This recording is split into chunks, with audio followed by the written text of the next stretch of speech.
if she can. Awesome, and transcription has started. Hi, everyone. I'm Joanna Ain from Prosperity Now. So great to have you all here. Me and my colleagues just wanted to give you some updates on both our scorecard, which is our database of all really good economic data going on in the country, as well as an update on our policy, our federal policy priorities for 2023. So really glad you could join us.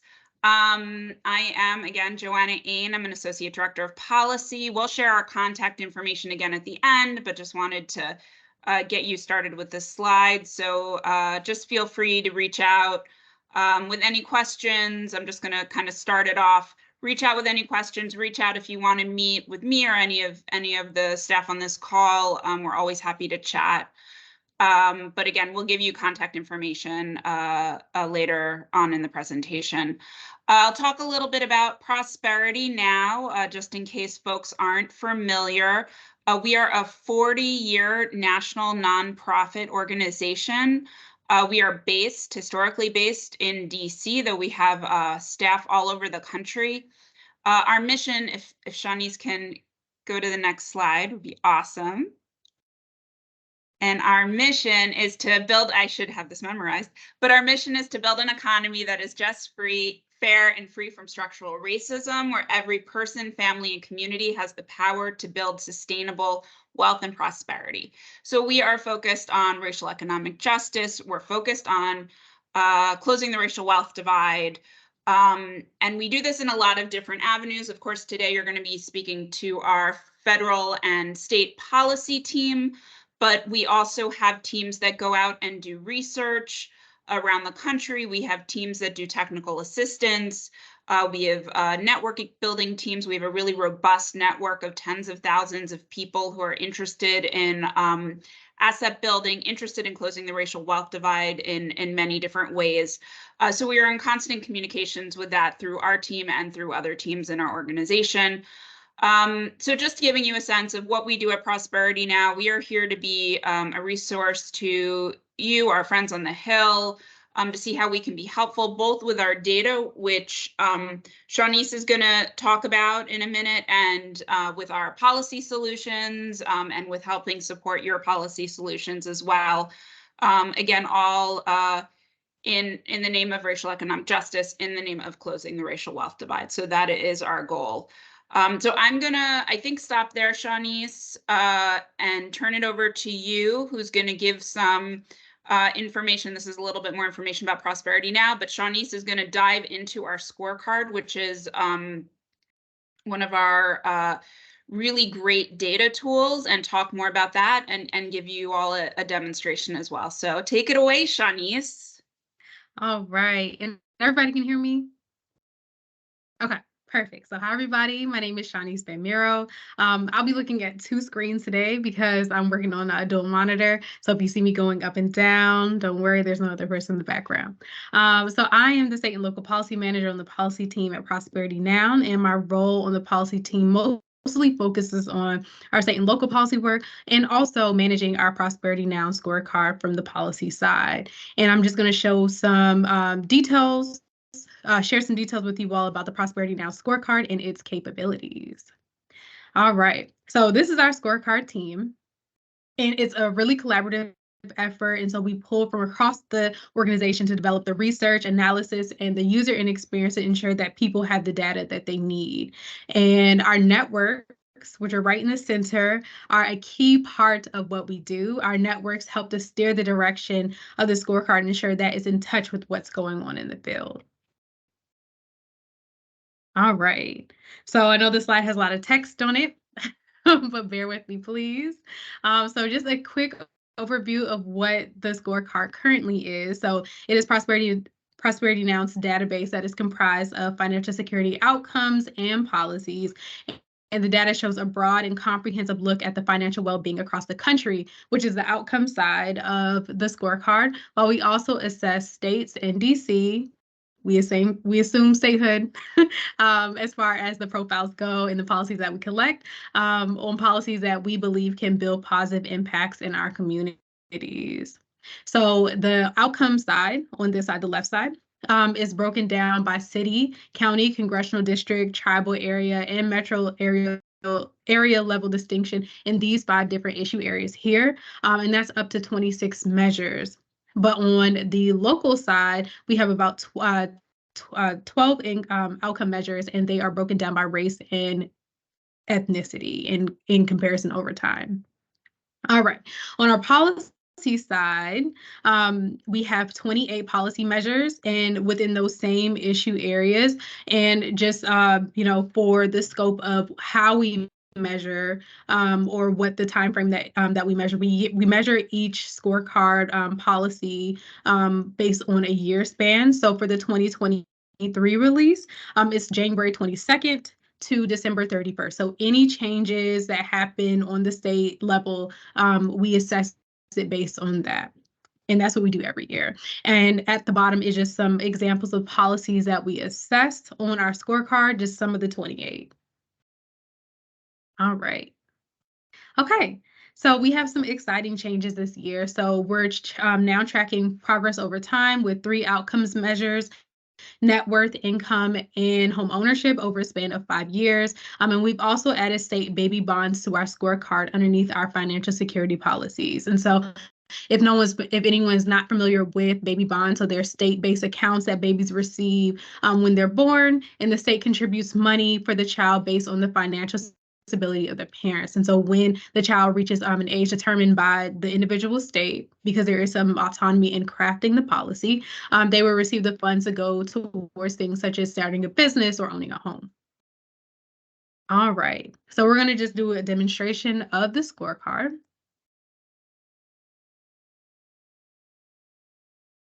All right, so this is our Prosperity Now scorecard main page. So on this main page, you can find our 2023 scorecard blog, which goes into detail about the changes that have occurred this year. We also have our 2023 state outcome summary. So those are the things that measure year over time or change over time for the 3 different outcomes. And then we also have our latest publication that we had in the fall about inclusionary zoning, and then also a how-to video. So for instance, if you forget everything that I said today, you can always go back to the website and figure out how to maneuver and find what you need. All right, so that's our main page. Then I'll also go into our data by issue. You can also track data by location, but I just want to show you data by issue today. All right. So at the top, you see the 5 different issue areas: financial assets and income, businesses and jobs, home ownership and housing, health, and education. So under each of these 5 different issue areas, you have the various policy measures, then the state outcomes, and then the local outcomes. So I just click through those. All right. So that's just a little bit about that. And then I'll also just show you in our policy measures. I'll just click on one. We'll go for the first one, which is assets and asset limits and public benefits program. So that's like your SNAP, your LIHEAP, your TANF. All right. So this is the main chart here that assesses the states based on if they eliminate asset tests on TANF, SNAP, and LIHEAP. And at the bottom of each individual table is notes on the data, which shows you where we pulled the data from, when it was collected, and then any notes that we have. And it also talks about how we assess, how we give states grades. So for instance, if you see your state up there and you say, oh no, we have that policy, we want to make sure that it is equitable. We want to make sure that it has specific criteria. So in that instance, we may not have given that state credit for that policy. And then I also want to turn your attention to the maps that we have. So for this policy, we have 3 different maps: for TANF, for SNAP, and for LIHEAP, that you can show which states have adopted the policies, which states have not, and then which states don't have any data at all.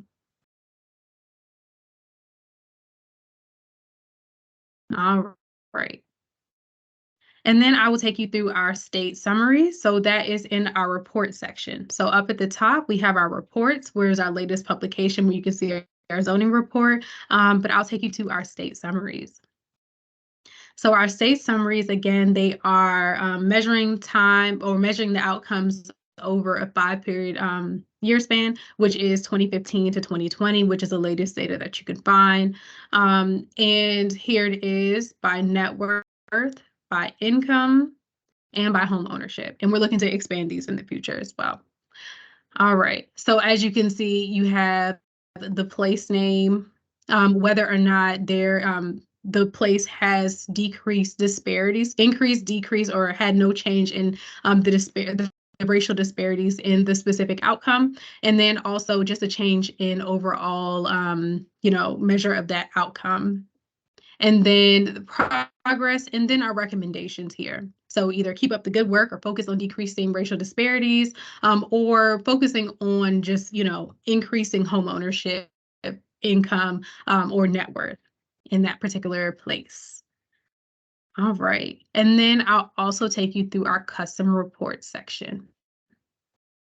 So our customer report section is where you can customize your reports based on what you want to look at. So if you want to look at local outcomes, you want to look at state outcomes, or you just want to look at the policy briefs, or if there's just some custom data that you want to pull from the scorecard, because maybe you don't want to look at everything. So I'm going to take you through our state outcomes and policy report. So here you can select your state. So because everybody's coming from different places, we keep it neutral today, and we're just going to do District of Columbia.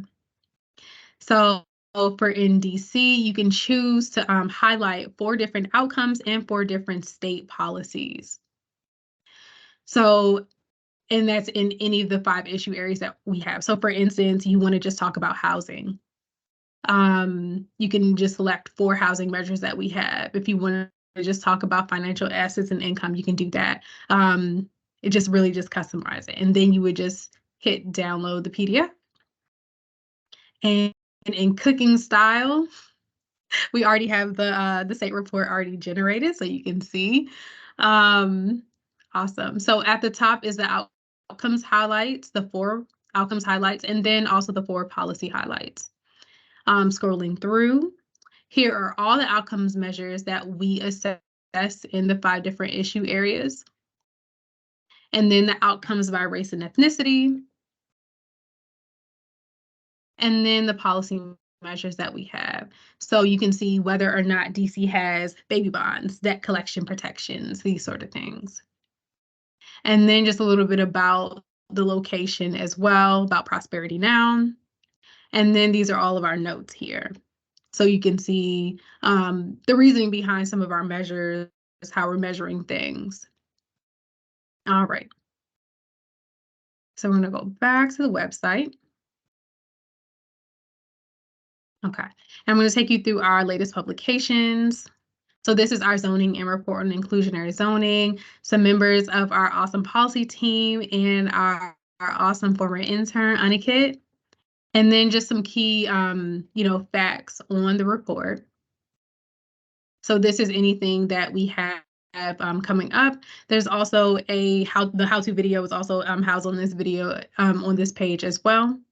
And then we have our take action section as well, where we ask people to contact your offices to focus on different things that we're doing. For instance, tax fairness, that ending debtors prisons. This is all the last 2 things are Maryland specific, but we have various things. We have very state level things as well as federal things as well. All right, so that's just a little bit about the scorecard website, and then I will go back to the presentation.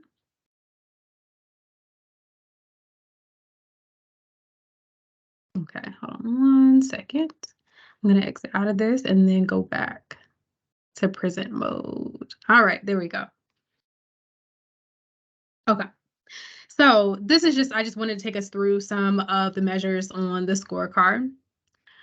So the theme of today is that, or this short presentation, is that all states have work to do. So as you can see here, the median household net worth in the United States has increased significantly over time. But as many of you all know, when we look down into the data, when we disaggregate it, that is not the case for everybody. So here at the bottom is a median net worth for the United States. But as you can see, Black and Latinx households have not fared as well as a median net worth in the United States. And Asian and white households have far exceeded the median net worth in the United States. All right. And then just going through some of the change over time analyses that we have. So for instance, here in net worth, these are all comparisons to the US. So in the US, there has been, for net worth specifically, there has been no change in racial disparities, but there has been an increase in the overall net worth of United States residents. So then our recommendation is to focus on decreasing the net worth disparities. In DC in particular, there has been no significant change between the amount of net worth that Black households of color have compared to white households. However, there's also been no significant change in the overall net worth in DC. In the income section specifically, in the US, the disparities between households of color and white households has decreased, and the overall outcome income has increased in the United States. So we recommend that the United States should keep up the good work in that particular measure. However, for DC, there's been no significant change in the disparities between households of color and white households, but there has been an increase in the overall income. So we have suggested that DC should focus on increasing racial disparities in income. And lastly, second, there we go, went too far. All right, and lastly, in home ownership, in the United States, there has been a decrease in the home ownership between households of color and white households, and there has been an overall increase in home ownership in the United States. And we said that the United States should keep up the good work. However, in DC, there's been no significant change in the racial disparities between the households of color and white households, and there's also been no significant change in home ownership in DC as well. So our recommendation there is to increase home ownership overall, and then also work to decrease the disparities in home ownership. All right, so we'll just recap what I went over today. So we went over the main page and how to navigate through the scorecard website. We also went through the state summaries. We also went through the scorecard video and how to access it from the main page as well as the latest publication page. And then we also briefly looked through our Prosperity Now Advocacy Center. All right. And if anybody has any questions, I look forward to answering them. And I can look at the chat as well, just in case. I'm not sure people have the ability to speak, but if they raise their hand, we can take you off mute, and you're also welcome to put any questions in the chat. And we'll also have time to take questions at the end, and Shawnice is sticking around, I hope. So if you have questions that you're just mulling over or want to take a look at the scorecard website that I put in the chat and kind of do a little exploration and then come back to us with questions, we are happy to answer them. So just give you guys another minute. Okay, thanks, Gina.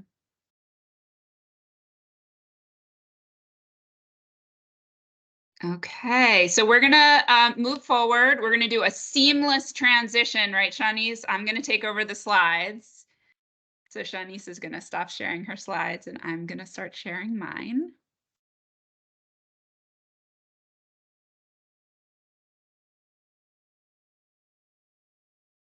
Ooh.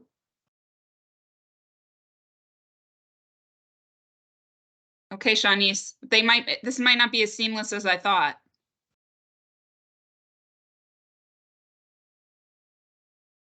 I'm going to try it one more time, and then I might ask you to share.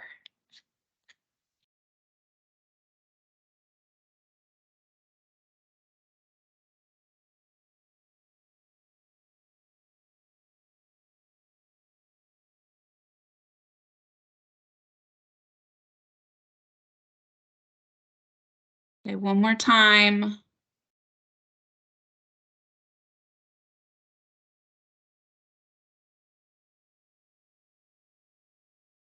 Nope. Sorry, Shawnees. Do you mind sharing your slides again? Sorry about that. Not at all. Thank you. Appreciate it. So, thanks, Shawnees. So, our federal policy team is going to do some chatting up about our federal policy priorities for 2023. And you'll see there's a huge connection between these priorities and what Shawnees just shared with us, because we really look at the needs in terms of financial security, home ownership, entrepreneurship around the country, and try to figure out solutions that address those needs. So I'm going to turn it over. I think Gina's going to go first, and then Mirto, and then we'll come back to me, but we'll talk a little bit more about the priorities. I'll give a quick, Shawnees, if you can keep moving the slides forward. I'm just going to talk a little bit big picture. So the focus of our policy priorities, again, is driving economic well-being forward at the federal level for communities of color. You'll see that all of our priorities drive towards this goal. And then on the next slide, you'll see our 5 buckets. So affordable housing, good jobs and livable incomes, entrepreneurship, financial stability, and developing tax systems that work for all. These are kind of our 5 buckets that we are going to be talking through and going digging a little bit more into. And again, all 5 of these go towards the goal of driving towards racial economic justice. So I think with that, on the next slide, I'm turning it to Gina.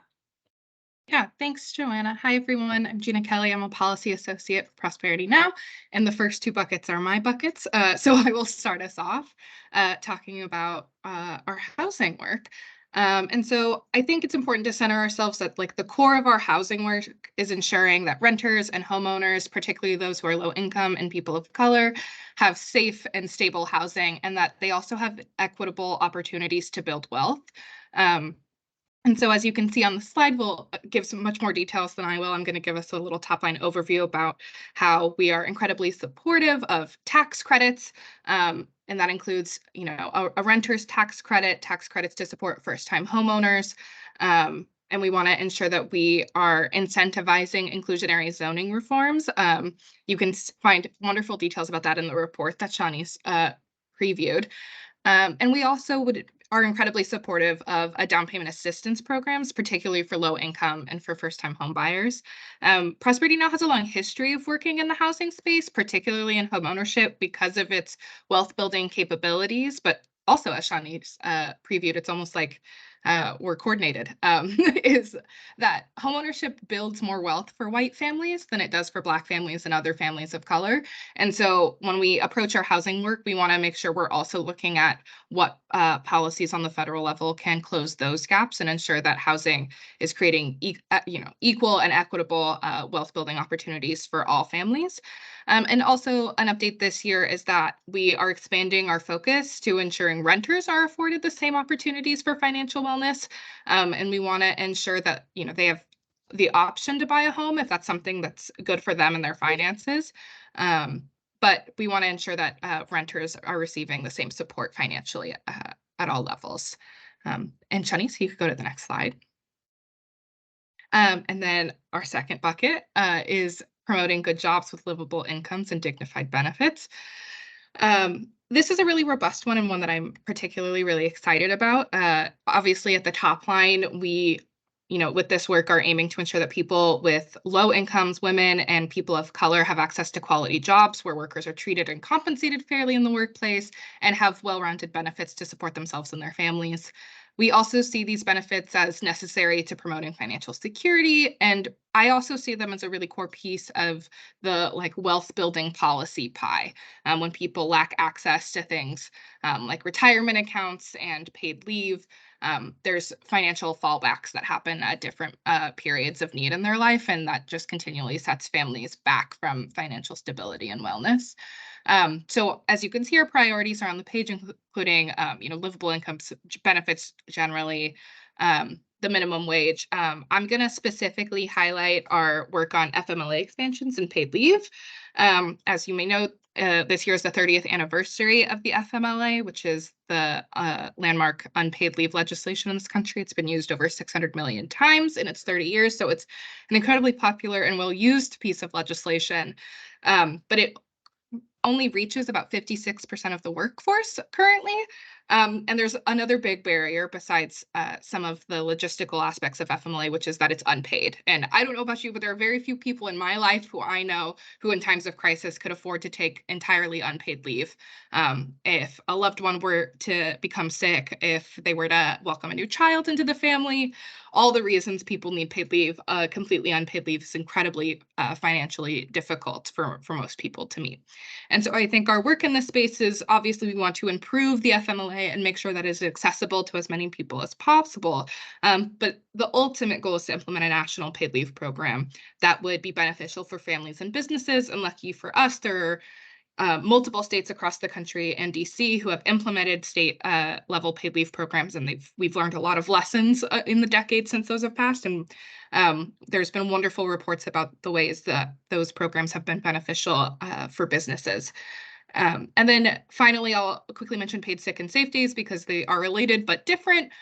Sick days, as you all probably know, are for short-term, temporary, or preventative care. So a doctor's appointment, if you have a cold, all of those things. And safe days are for those who are victims of stalking or domestic violence and need to take time off of work so they can go to a women's shelter or receive resources necessary for them to be safe. And so again, there are programs that exist at the state level that have been successful, and we would be incredibly supportive of seeing those programs implemented at the federal level.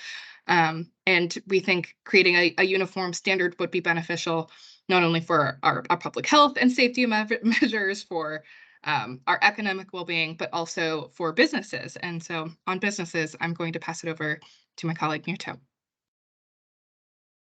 Yeah, thanks, Gina. Hi, everyone. My name is Mirto Karaflos. I'm a policy manager, and I'm going to take you through our entrepreneurship policy portfolio.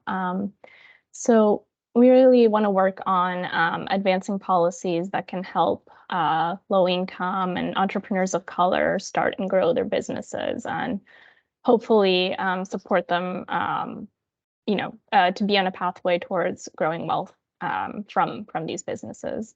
So we focus on three main bucket areas. First of all is increasing access to capital, which is crucial for entrepreneurs to be able to launch and grow their businesses, and especially focus on this since entrepreneurs of color often have trouble securing outside capital due to factors like lending discrimination.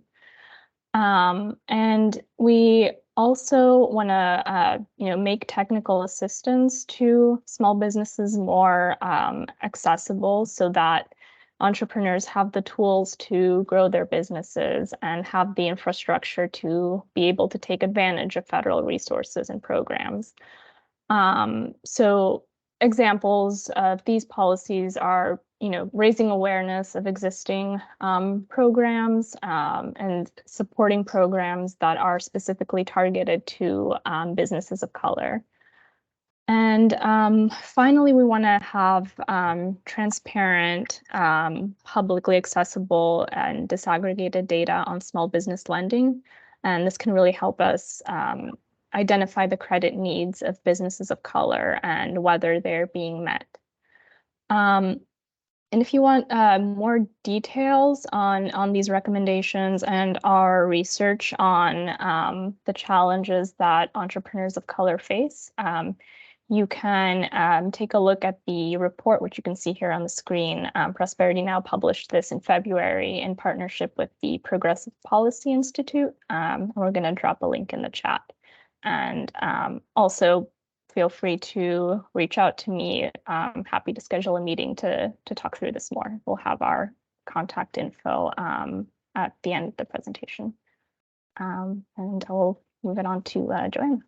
Great. Thank you so much, Mirta and Gina. So one of our big buckets, and actually, Shawnice, can you go one before this? Yeah, sorry, we don't want to skip over financial stability. We have two more buckets. One is financial stability and one is taxes. So in terms of ensuring universal financial stability, this encompasses a lot of different areas of our work. First of all, one of a huge priority with Prosperity Now has been for many years is to push forward, as Shawnice was talking about, the idea of baby bonds. So the idea that our lowest income families, families of color, get started in their lives with a big nest egg. So this is a policy that was introduced by Senator Booker and Representative Presley in the last Congress.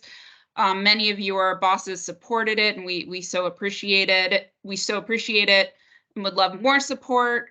But this is the idea to give, again, our lowest income families a big nest egg when they turn 18. So we're talking about $46,000 so that they can get started on the path to building wealth. They can start small businesses. They can use this money for higher education, retirement, things that really, again, increase their assets. So that's one of our main focuses here at Prosperity Now. Another one, which Shawnice mentioned briefly with one of her examples with the scorecard, was around protecting those who receive support from critical benefits programs. So again, we're talking SNAP, TANF, LIHEAP, and remove asset limits and benefit cliffs. So when you looked at that web page that Shawnice shared around asset limits, you saw that depending on what state someone lived in, the rules were very different and complicated. This goal is to simplify that and to really remove those asset limits. We sometimes call them savings penalties, so that families can save for their futures, for higher education, for their retirement, without worrying about losing public benefits. So that's very important. We also want to make sure consumers are protected. We support the Consumer Financial Protection Bureau. They're seeing a lot of threats recently, and we need to work, and we dedicate ourselves to working to protect borrowers from predatory products. Lastly on this slide is expanding access to safe and affordable financial services. This includes universal banking. We really want to ensure low-income communities can really fully participate in our economy. So we're going to keep going, and I'll just quickly talk a little bit about taxes. Shawnice, can you go? She keeps going one ahead of me. Okay, taxes. So many of you know there was a lot of, and many of you are fighting the good fight in working to expanding the child tax credit, working to expand the earned income tax credit. We are still working. No worries, Shawnice. We are still working towards that. We know there's some exciting legislation coming out in the House, coming out in the Senate. We look forward to being good partners along with our other national other national orgs we work with on a regular basis. So working through that, we do a lot of work around free tax preparation, expanding free tax preparation through the Volunteer Income Tax Assistance Program, the VITA program. We work to increase funding in the Volunteer Income Tax Assistance Program. We did a lot of work to make the legislation for VITA permanent. So we continue our work in that space. We have a network of, I think it's around 12,000 members who are all involved in free tax prep, and we get a lot of support from them. They do a lot of advocacy for us, so we are very engaged in that space.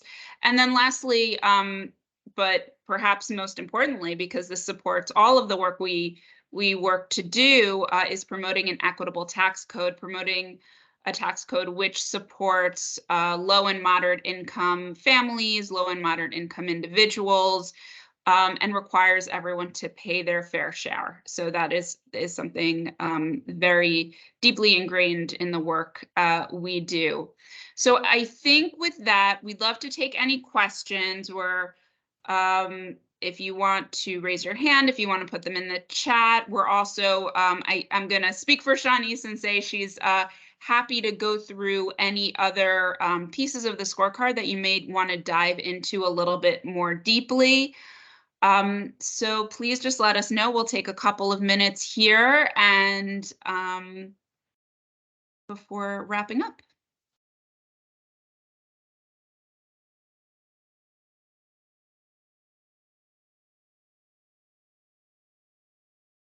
I'm looking to see what Shawnice is typing.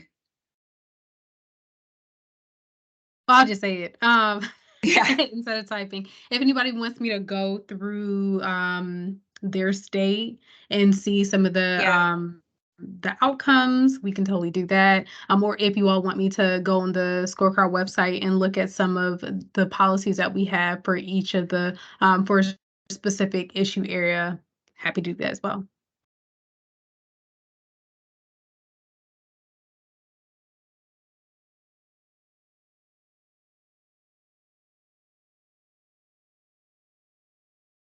Shawnice, maybe we should go into, are there any issue areas that maybe we should go into that you can suggest? Yes. We'll do another example of that. Yes, I will go ahead and exit out of this. Sorry about that. Trying to navigate this. Okay. So I'll get us back to the scorecard. And we will we'll actually go by data by location this time.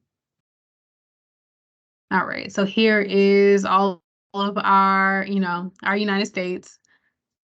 And I'll just type a place. Can somebody give me a place? Any place? Which office you're coming from or what state you're coming from? You can type it in the chat so you don't have to come off of mute.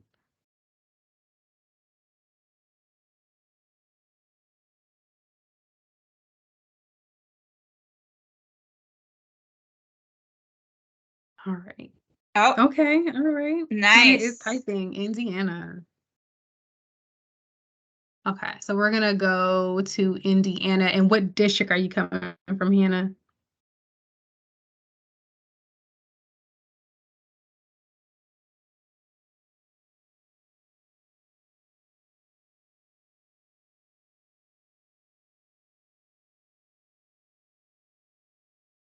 Third district. Okay, thank you. So we'll go to Indiana 3rd District. So this is what pops up for Indiana's 3rd District. So under financial assets and incomes, we have some of the outcomes measures here. So again, this is only going to be outcomes measures. Obviously your policy represents the whole state and not different districts. So here we have income inequality. So in the United States, the income inequality is 5-1, versus in Indiana, it's 42-1, which is much more, unequal than in the United States. So that is, a recommendation that is something that, Indiana should work on. Indiana's 3rd district, has to strive for to ensure that there is equality in income. All right. But as you can see here, median household income is almost pretty similar to what it is in the United States. And then we can also look at trend charts, which is a cool thing. We have our margins of error that are kind of shadowing the bar. But as you can see here, as of late, after 2019, and in terms of income inequality, the income inequality has gone down. So that's also something that's, good to know, good to see as well. All right, and you can do these for other outcomes measures as well.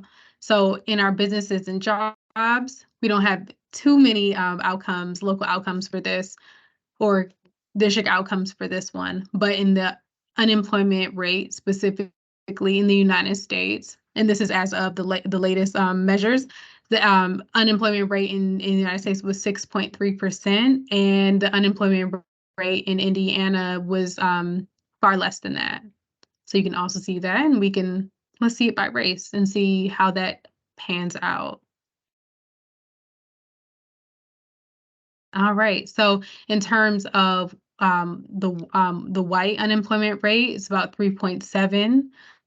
Black unemployment rate 13.5%, Native 9.3, excuse me, Asian 4.5. I believe the sample size might have been too small for NHPI. Other was 6.5%, and multiracial was 6.8%. So this just gives us a clue into where more supports are needed to decrease the unemployment rate in Indiana's 3rd district. All right, so home ownership. So here we see in the United States, the home ownership rate is 65.4%. In Indiana overall, it is 71.1%. And then we can also look at that by race as well, and we can see the differences. So when it comes to white and indigenous populations in Indiana's 3rd district, the home ownership rate is fairly high, 77% and 71% respectively. However, when we look at NHPI, Native Hawaiian and Pacific Islander, and then we also look at Black Indians in the 3rd district, the home ownership rate is particularly lower than other races. And we can also see the trend chart, and that's as a whole, not disaggregated there. And then we can look at the uninsured rate. So in the United States, the uninsured rate is 8.6%, whereas the uninsured rate in Indiana's 3rd district is 7.5%. So that's lower, and that's good. Let's look at gender. Okay, so for men in Indiana's 3rd district, the uninsured rate is 11.2%, versus for women, it is 9.8%. So you can just kind of see the disparities between those two genders. All right, and then lastly, these are some of the outcomes measures for that break out into district level in Indiana. So early childhood education enrollment, high school graduation rate, and 4-year college degree. So let's start with the first one. So in the United States, the early childhood education enrollment is 40.2%, and in Indiana's 3rd district, it's a little bit less than that. Graduation rate is in the United States is 89.4%, and in Indiana's 3rd district, it is more than that, which is good. 4-year college degrees in the United States is 35%. However, in Indiana's 3rd district, it is 28.9%. So not too far off, but definitely it is lower than the United States. And then, for some of these measures where there is enough data, you can go in between race, and you can go in between gender, or just find the overall trend chart. So for instance, let's look at the 4-year degree by race. And you can see here, there's not too much difference or too many like stark differences between the races in 4-year college degrees. However, what sticks out is the 16.2% in Black with Black Indianans, and 18.8% in Native Indianans. And other as well, 13.6, which are in Latinx, 11.5, which are towards the bottom of 4-year college degree earners. And we can also do that by gender. And we can see that it's not too much different there at all. It's almost pretty neck and neck between men and women who live in Indiana's 3rd district. All right, so that's just a little bit about that, where we can do data by location. So thank you so much, Kelvin. Thank you for giving up your district and your state so we can look through it. Awesome. Thank you, Shawnice. Okay, I think we're gonna wrap up. Thank you all so much for your time. Again, we're all very eager to meet with you. If you have any questions, Shawnice, I'm gonna ask you to put up the slide with all of our contact information. But please feel free to reach out to any one of us. We will put you in touch with the right people. Shawnice, I'm not gonna lie, I feel better that you can't share your slide because I was struggling. So now It's not letting me better now. about Okay. myself. All right. Is it loading? Is that what's going on? I have no clue. In any case, I think the 4 of us can actually put our information in the chat. You can find our information on our of course, on Prosperity Now's website, but we would love to chat with you. And thank you so much for joining us and for your time and attention today.